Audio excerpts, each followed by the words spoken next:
These children from Sierra Leone were supposed to each be fed a small meal of bread and cheese by missionaries, but they ran out of food. Every day, millions of people, men, women, children, experience the look on these faces, and they die from it. Not only in third world countries like this, but everywhere. Everywhere, millions are experiencing the injustice of hunger, the pain of hunger, the emptiness. 870 million people in the world are hungry. Hunger is an epidemic that covers the entirety of the globe.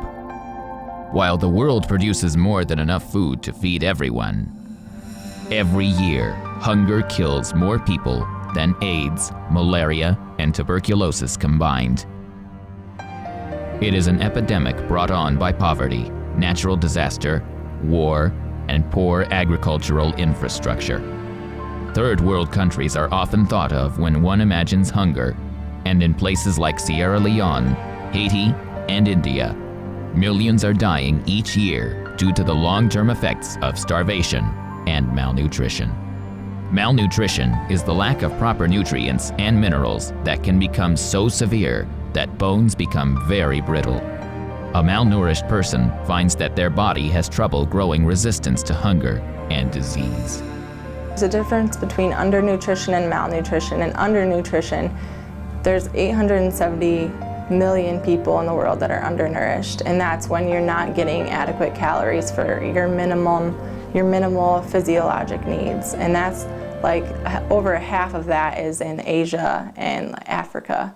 While third world countries are often thought of when one imagines hunger, it is also happening here in the United States, a country that is considered one of the most prosperous. It's happening in Iowa, and it's happening in the Cedar Valley. I'm going to sound awful when I say it, but it's almost a worse problem here, because when you go overseas and you go to third world countries, they genuinely don't have the food. Here, we have the food, it's just not getting to the families sometimes who need it most. There's still so many people that do not make a living wage. And there has been research done specifically in our community, as there has been across the nation, as to what it takes to have a living wage. A living wage will cover your transportation costs, it will cover your basic housing needs, it will cover your food, really any other piece, if you have children, it'll cover diapers. It's all those pieces that need to be in place, and it really is estimated in Blackhawk County that the living wage is actually $16 an hour. The food is here, it's just not getting to people.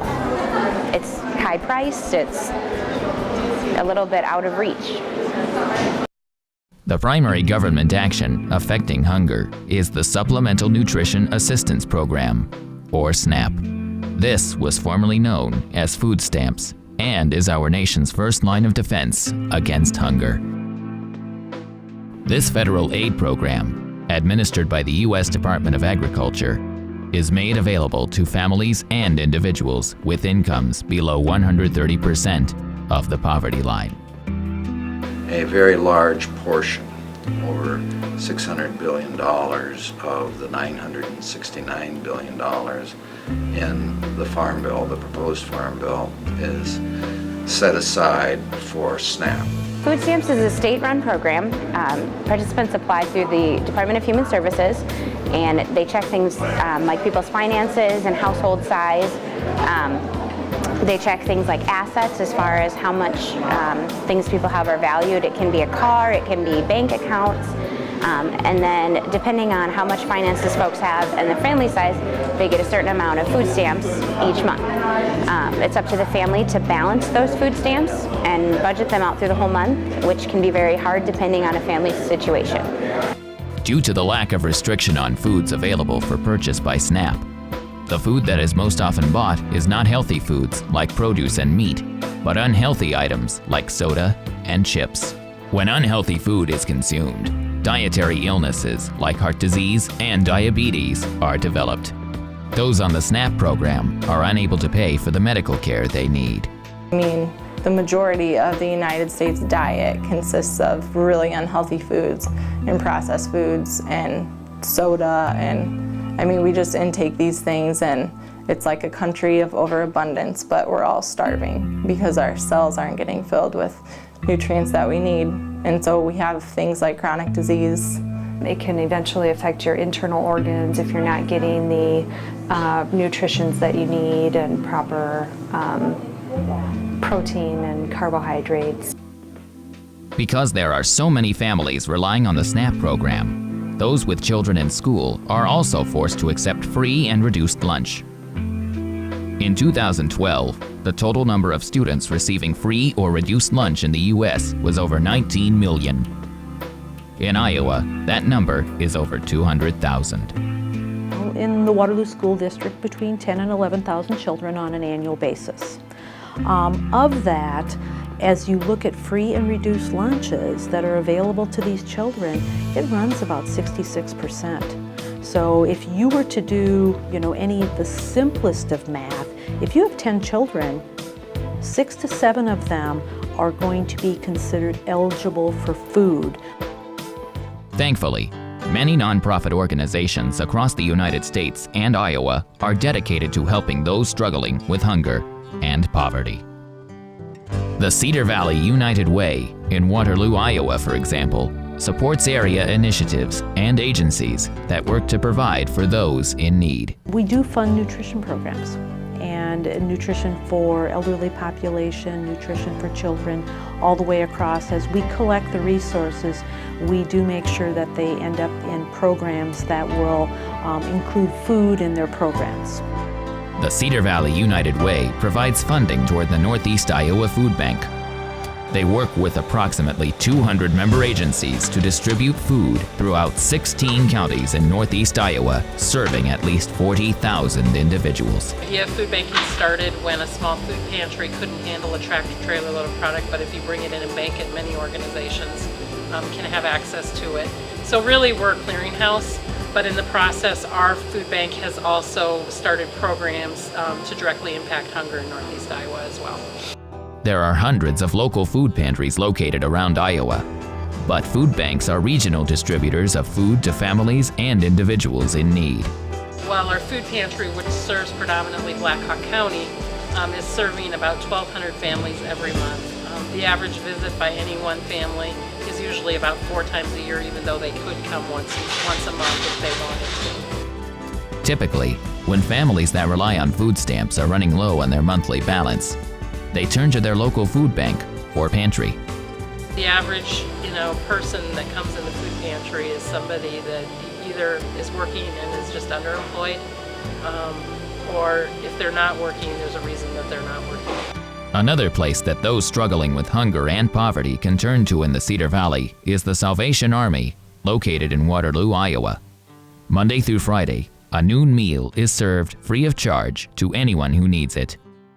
This organization has been doing this for 40 years. They serve 160 to 180 people each day. Somebody is needing a sandwich or something like that, we have a table before we start our meal that we fill these up with the donations, and they're welcome to take 1 to 2 items per day. We also have what is called our Martin Brothers, or our giveaway program, which is out in the back of the building. That runs from noon to 1, Monday through Friday. That is another place where they can get fresh produce, fresh vegetables, fruits, sweets, breads, sometimes meats, cheeses, whatever we get. The food bank supplies some of the donations as well. So whatever the food bank brings us is usually what we have in our giveaway program for the day. Frank Heim comes to the Salvation Army to receive a meal when he needs it. There's been times I've been hungry, so I would go to get like emergency assistance and get like a food box, because I had that when I wasn't on an EBT card. So, but now I am on an EBT card, and then now I don't have to do that so much no more. Due to a motorcycle accident that killed his wife and injured his back and leg, he is unable to find work and struggles to pay for his apartment and food. Really, nobody really can understand it unless they've lived that life and went through something like that. Where I lost my wife in the motorcycle accident by hit-and-run driver, and I was the driver of the motorcycle. It was their fault. Then they left the scene of the accident as well, and so I've been struggling for the last 2 years, and memories and my wife's belongings, and it's like just kind of like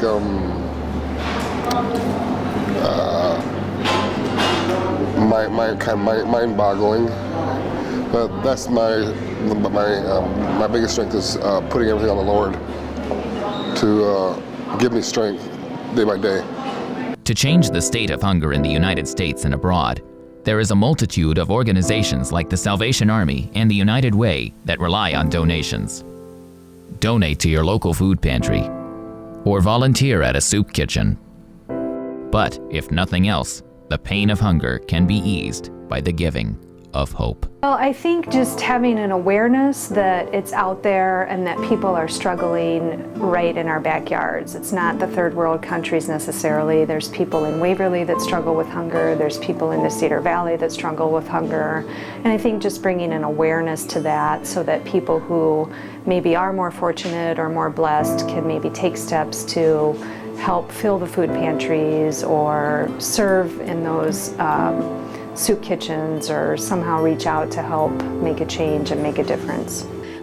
Having someone to kind of give you that hand up is very, very key, and many, many people in poverty do not have that. And all it takes is one minor thing, a dead battery on their car, a flat tire on their car, and pretty soon they give up. And it's not because they don't have character, it's just that they don't have the vision and they've never associated with other folks on a regular basis. We're not here to judge them. We're here to give them a hand up instead of a hand out. So, because we know that everybody has pride. Doesn't matter what your income or your background is. Everybody likes to be treated with dignity. Even though you don't have a job, even though you don't have food, you can share love. Love is free, And just to give somebody just a hug makes all the world. And when you go through something, when you go through trials and stuff, you can help somebody else get through it. I've been there, I've done that, I had a good job, I had a good position, and it was totally taken away. We started coming down here and ministering to it. We've seen people like the desperation, in their lives. They're needing not just the food to feed them to be full, but actually a spiritual thing too, because people are looking for hope. A lot of people are broken in areas of their life, and like Lori said, they need somebody just to come around them, put their arm around them and tell them they love them. Whether in the fields of Iowa or the slums of Africa, hunger affects all walks of life. Act today and become part of the movement to fill those who are empty with not only food, but hope.